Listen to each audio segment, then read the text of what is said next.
आज की कहानी सिर्फ डर की नहीं है, ये कहानी है ज्ञान, अहंकार और अधूरी आत्मा की।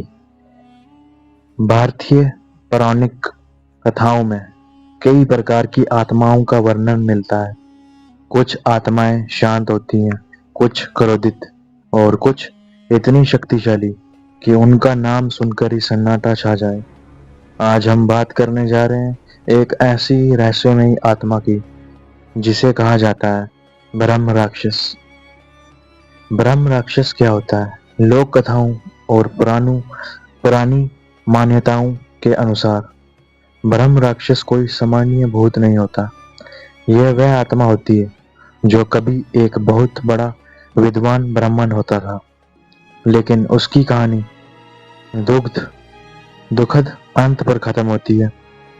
ऐसा कहा जाता है कि जब कोई व्यक्ति बहुत अधिक ज्ञान प्राप्त कर ले, लेकिन उसके साथ साथ उसका अहंकार भी बढ़ जाए, तो उसका अंत कभी सामान्य नहीं होता।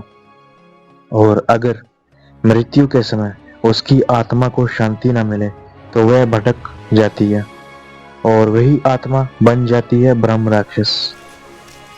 ब्रह्म राक्षस बनने की कथा पुरानी मान्यताओं में कहा गया है कि जब कोई ब्राह्मण बहुत बड़ा पंडित होता था, वेद शास्त्र मंत्र तंत्र सब जानता था, लेकिन अगर वह अपने ज्ञान का गलत उपयोग करता था या अपने अहंकार में दूसरों का अपमान करता था, तो मृत्यु के बाद उसकी आत्मा को शांति नहीं मिलती।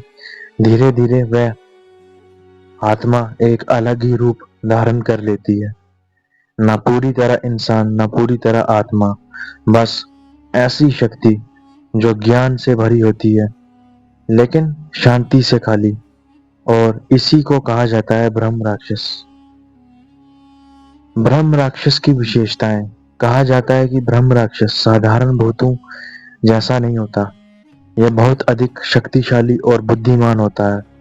कुछ मान्यताओं के अनुसार इसकी विशेषताएं हैं। पहली, अत्यधिक ज्ञान। ब्रह्म राक्षस अपने पिछले जन्म का पूरा ज्ञान रखता है, वेद शास्त्र मंत्र सब उसे याद रहते हैं। दूसरी, अदृश्य शक्ति। ये अक्सर दिखाई नहीं देता, लेकिन महसूस जरूर होता है, जैसे अचानक हवा का रुक जाना या किसी स्थान पर अजीब भारीपन महसूस होना। थर्ड, स्थान से जुड़ाव। कहा जाता है कि ब्रह्म राक्षस किसी एक ही स्थान पर रहता है, जैसे पुराने पेड़, मंदिर या सुनसान स्थान। फोर्थ, बुद्धि और भ्रम। ये आत्मा मनुष्य के मन को भ्रमित करने की क्षमता रखती है। कुछ कथाओं में कहा गया कि ये व्यक्ति के विचारों को भी प्रभावित कर सकती है। लोक कथाएं और डरावनी घटनाएं। भारत के कई हिस्सों में ब्रह्म राक्षस की कहानियां सुनाई जाती हैं। कुछ गांव में आज भी माना जाता है और आज भी लोग मानते हैं कि पुराने पेड़ों के पास जाना ठीक नहीं, क्योंकि यहाँ किसी विद्वान की अधूरी आत्मा मौजूद हो सकती है। कहानी एक शापित वृक्ष की। एक गांव में एक बहुत पुराना बरगद का पेड़ था। लोग कहते थे कि उस पेड़ के नीचे रात में कोई बैठता है, लेकिन वह दिखाई नहीं देता। जो भी उस पेड़ के पास अकेले जाता, उसे अजीब आवाजें सुनाई देती। कभी किताबों के पन्ने पलटने की आवाज, कभी मंत्रों की गूंज। गांव के बुजुर्गों ने बताया कि वहां एक महान पंडित की मृत्यु हुई थी, जो बहुत ज्ञानी था लेकिन अहंकारी भी था, और उसकी आत्मा वही रह गई। धीरे धीरे लोगों ने उस आत्मा को ब्रह्म राक्षस कहना शुरू कर दिया।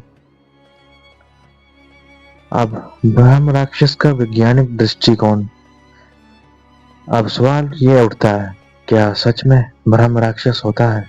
वैज्ञानिक दृष्टि से देखें तो ऐसी किसी आत्मा का कोई प्रमाण नहीं है, लेकिन कुछ बातें समझी जा सकती हैं। पुराने और लिए होती है, और ब्रह्म राक्षस की कहानी हमें यही सिखाती है कि ज्ञान जितना बड़ा हो, अहंकार उतना ही छोटा होना चाहिए।